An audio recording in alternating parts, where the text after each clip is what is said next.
Hello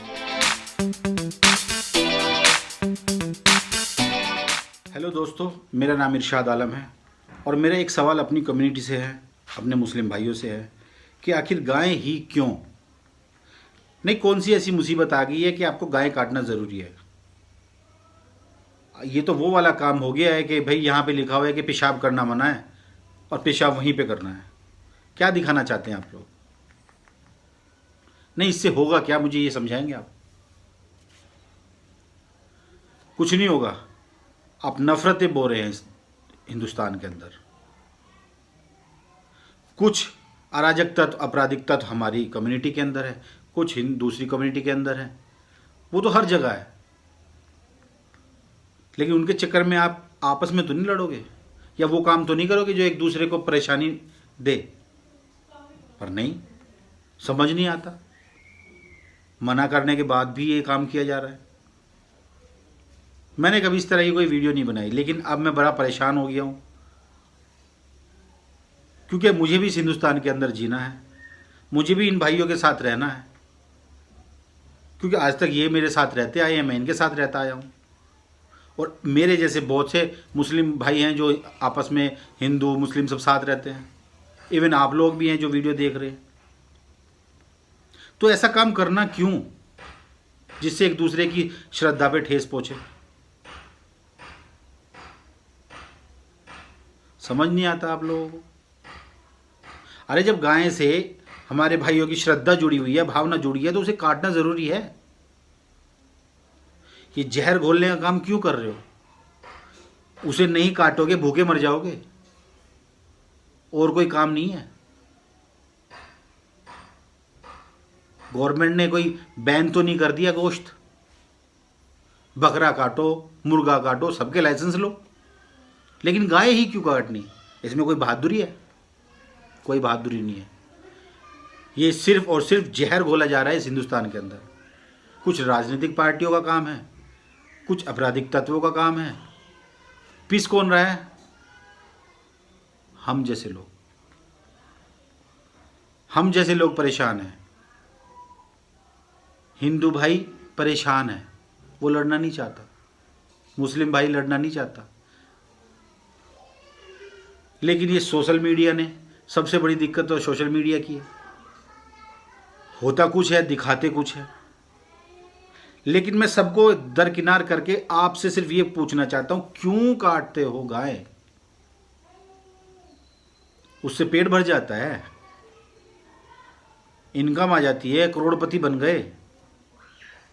शर्म करो, शर्म करो और अपने साथ में बैठने वाले की श्रद्धा का ख्याल करो। आप उनकी श्रद्धा का ख्याल करोगे तो वो आपकी श्रद्धाओं का ख्याल करेंगे। अभी भी बहुत सी मिसालें हैं। मंदिरों में नमाज अभी भी पढ़ाई जा रही है। जगह नहीं है, मंदिर में जुमा पढ़ा दिया, गुरुद्वारे में जुमा पढ़ा दिया। तो भाई आपका क्या दिमाग कहीं है नहीं है? वो लोग आपको इतना सपोर्ट कर रहे हैं तो आप कहाँ हो? वही काम जरूरी है जो उनको परेशानी देता है। आपको लग रहा होगा कि मुस्लिम होने के बाद ऐसी बात क्यों कर रहा हूं। भाई मैं करूंगा और मैं मजबूर हूं ऐसी बात करने के लिए, क्योंकि आज तक हम साथ में उठते बैठते थे, लेकिन अब उठने बैठने में परेशानी आ गई है, दिक्कतें आ गई हैं। पहले हम एक थाली में खाया करते थे, अब एक दूसरे घर पे चाय पीने में भी आदमी मुंह मोड़ता है। ये सिर्फ और सिर्फ आप जैसे चंद लोगों की वजह से पूरी कौम बदनाम कर दी आप लोगों ने। अपने को सुधारो, दूसरा खुद सुधर जाता है। गांधी जी का रूल भूल गए? एक गाल पे थप्पड़ खाओ तो दूसरा कर दो। कब तक मारेगा? कभी तो थकेगा, कभी तो शर्म आएगी। और इस्लाम के अंदर तो भाई लिखा हुआ यही है। इस्लाम में तो यहाँ तक लिखा हुआ है कि अगर आपके पड़ोस में कोई हिंदू भाई है, चाहे मुस्लिम भाई है, कोई भी धर्म का है, अगर वो भूखा है तो आपको पेट भर के सोना आपके लिए जायज़ नहीं है। इस्लाम कहता है कि आपको सबसे पहले उसका पेट भरना है, अगर आप पेट भरने के काबिल हो तो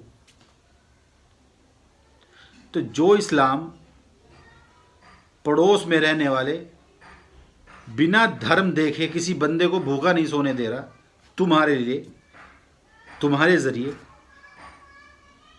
तो वो ये कहता है कि तुम गायें काटो, इनकी श्रद्धा, इनकी भावनाएं, इनको सबको ठेस पहुंचाओ। इस्लाम में तो कत्ल को हराम बताया गया है, वो सबसे बड़ा गुनाह बताया गया है। और आतंकवादी बने हुए घूम रहे हैं लोग, अपने आप को मुसलमान कह रहे हैं, बदनाम हम लोगों को कर रहे हैं। आतंकवादी कोई किसी भी धर्म का नहीं होता, चाहे वो हिंदू हो, चाहे वो मुस्लिम हो, सिख हो, ईसाई हो, उसका कोई धर्म नहीं है, वो सिर्फ और सिर्फ आतंकवादी है। आतंकवादी से किसी धर्म को ना जोड़ें, सबसे पहली बात। आतंकवादी का खुद का एक धर्म है, वो है आतंक, बस, उसे इसके अलावा कुछ नहीं आता। और मुस्लिम भाइयों, मैं आपसे कहना चाहूँगा, इस्लाम तो वो चीज़ है जो दूसरों को बांट के खाता है। हैं? आप कौन सी दुनिया में जी रहे हो, कौन से इस्लाम में जी रहे हो भाई? हुजूर सल्लल्लाहु अलैहि वसल्लम को मानते हो ना? तो हुजूर सल्लल्लाहु अलैहि वसल्लम के बारे में उस किस्से को भी सुना होगा। जब वो सफ़र करते थे, गली से गुजरते थे, तो उस गली में एक औरत रहती थी, वो औरत उनके ऊपर कूड़ा डाला करती थी।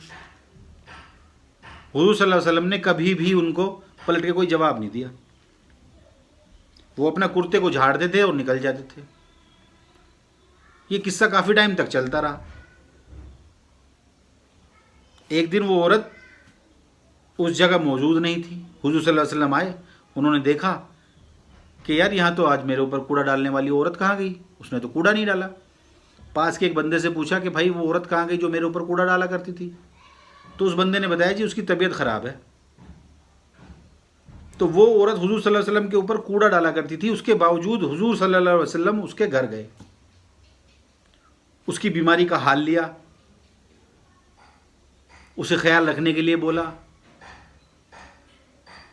और उसके बाद वो वहाँ से चले गए।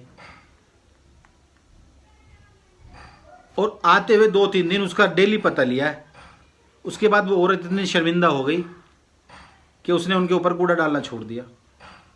तो जब आप हुजूर सल्लल्लाहु अलैहि वसल्लम को मानते हो, उनकी बातों पे चलते हो, या हम सब हुजूर सल्लल्लाहु अलैहि वसल्लम को मानते हैं, उनकी बातों पर चलते हैं, तो उन्होंने कहाँ कहा है कि भाई कोई तुम्हें कुछ कह रहा है, गाली दे रहा है, तो तुम उसको थप्पड़ मार दो?